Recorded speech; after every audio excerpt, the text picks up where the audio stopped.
السلام عليكم ورحمة الله تعالى وبركاته، متتبعات ومتتبعين قناة عشاب تدرين. مع العشاب باب أخي الحرارة، مرحبتي وسالتي وهلا بكم وهلا وغلا بالجميع. تحية حب وتقدير للجميع ولكل من يتابع العشاب باب أخي عبر اليوتيوب أو عبر صفحة الفيسبوك أو التيك توك، أو حتى الناس اللي كتراسل معايا عبر الواتساب. لكم مني كل الحب والاحترام والتقدير، وشكرا لكم على التفاعل ديالكم، وشكرا لكم على التعاليق الجميلة ديالكم.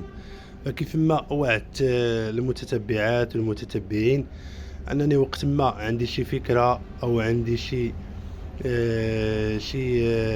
حاجة اللي غتستافدوا منها واللي غادي تنفعكم في الحياة ديالكم اليومية، وخصوصا في المشاكل الصحية، فانا ما غاديش نبخل بها وغادي نعطيها لكم وغادي نشاركها معكم عبر القناة ديالي في اليوتيوب. فاكيد انكم كيف ما كنتوا كتابعوني، اكيد انني ديجا هضرت على الحبة السوداء. هذه هي الحبة السوداء او ما يسمى بالشانوج المغربي. الحبة السوداء الشانوج المغربي عندها فوائد كثيرة وعديدة لا تعد ولا تحصى. سبق لي هضرت عليها هي، وسبق لي هضرت على الزيت ديالها، لكن جيت نعاود الكلام عنها وجيت نعطيكم واحد الفكرة، وخصوصا على الزيت ديالها اللي غادي نستافدوا منها في هذه الفترة اللي تنعانيو من البرد.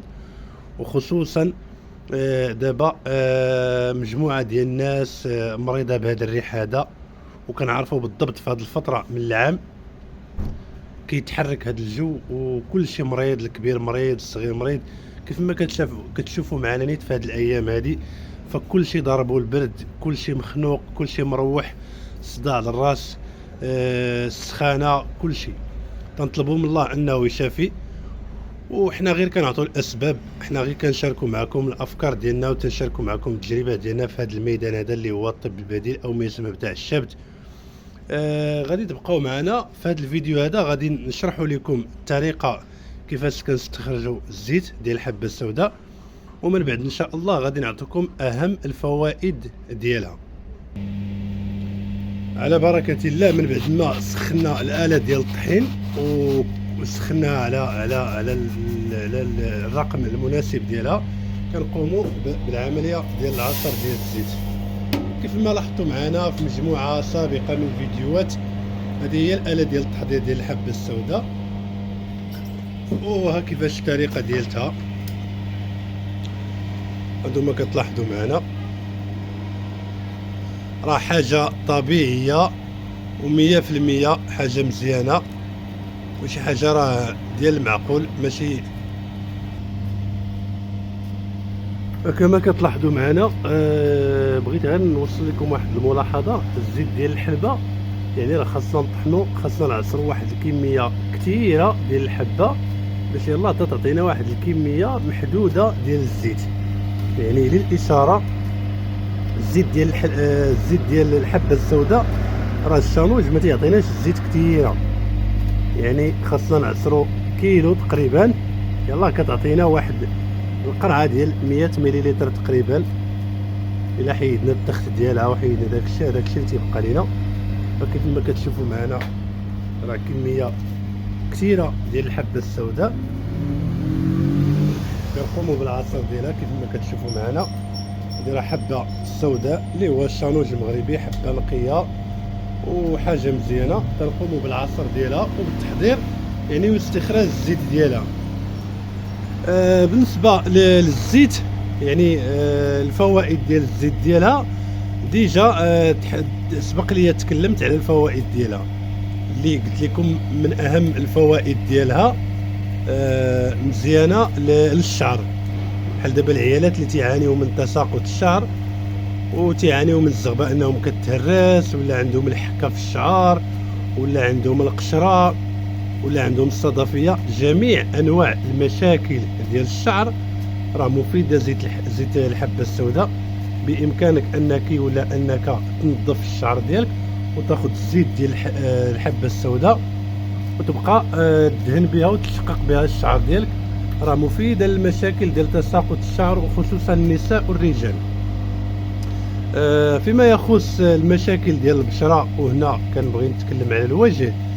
فالناس اللي كتعاني من التجاعيد، والناس اللي كتعاني من حب الشباب والشابات اللي تيعانيو من حب الشباب، فالزيت ديال الحبة السوداء راه مفيد بإذن الله.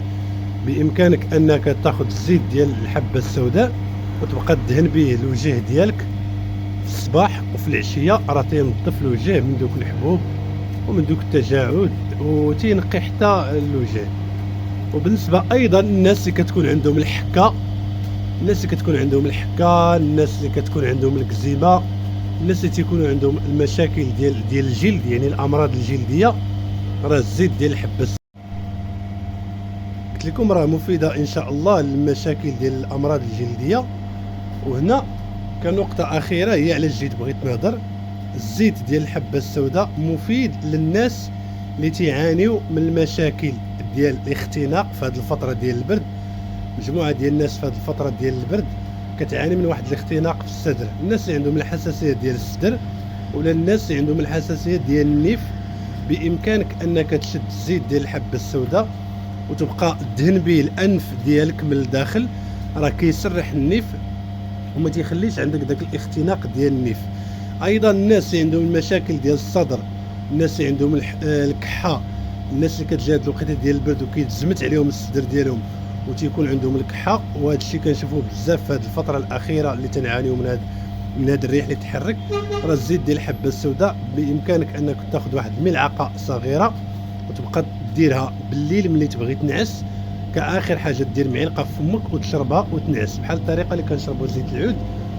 وايضا بامكانك انك تاخذ الزيت ديال الحبه السوداء وديرها في واحد الكاس ديال الحليب سخون وتبقى تشربها، راه كتكمد داك الصدر وكتجمع الصدر. الناس اللي عندهم المشاكل ديال الكحه، ايضا الناس اللي عندهم مشاكل ديال الربو، الناس اللي عندهم مشاكل ديال الضيقه، راه مفيده الزيت ديال الحبه السوداء. بامكانك انك تشربها كما قلت لك بالطريقه مع الحليب سخون، او لا تاخذ واحد العشق من الليل وتشربه وتنعس عليه، راه مفيده ايضا. بالنسبه ايضا للدراري الصغار اللي تيعانيو من الصدر ومن الكحه، بامكانك انك سيدتي تاخذي الزيت ديال الحبه السوداء. ايضا سيدتي كيف ما قلت لك ممكن انك تاخذي الزيت ديال الحبه السوداء ودهني الاطفال ديالك الصغار الصدر ديالهم اللي تيعانيو من الكحه بالليل، وتنسديه ليهم بالليل ويتغطاو مزيان وينعسوا. فهذا مكان، هذه هي انا حاولت انني في هذا الفيديو هذا انني نعطيكم اهم الفوائد ديال الزيت ديال الحبه السوداء. وكيف ما قلت لكم في البدايه ديال الفيديو انني سبق لي هضرت عليهم، ولكن جيت نركز فقط على الفوائد ديالها، خصوصا في هذه الفتره هذه. فالناس اللي محرك عندهم هذا الريح ممكن انكم تستعملوا الزيت ديال الحبه السوداء لامراض الصدر، امراض الكحه، امراض البرد. حتى الناس اللي عندهم الالم ديال المفاصل والالم ديال الظهر والركبه والروماتيزم، ممكن انكم تاخذوا الزيت ديال الحبه السوداء وتدهنوا به المفاصل ديالكم. الناس اللي كتعاني من الم ديال الظهر ممكن انكم تدهنوا بالزيت ديال الحبه السوداء. راه الحبه السوداء يعني واحد الحبه مباركه، واحد العشبه اللي هي طبيعيه وامنه. راه الشرب ديال الزيت ديال الحبه السوداء راه امن وفعال، ما تخافوا منه حتى شي حاجه. غير سيروا عند شي عشاب اللي يكون ثقه واللي ياخذ الشانوج وينقيه من دوك الحجار ومن دوك العويدات ديالو ويطحنوا لكم ويخرج منه الزيت كيف ما كتشوفوا معنا بهذه الطريقه هذه.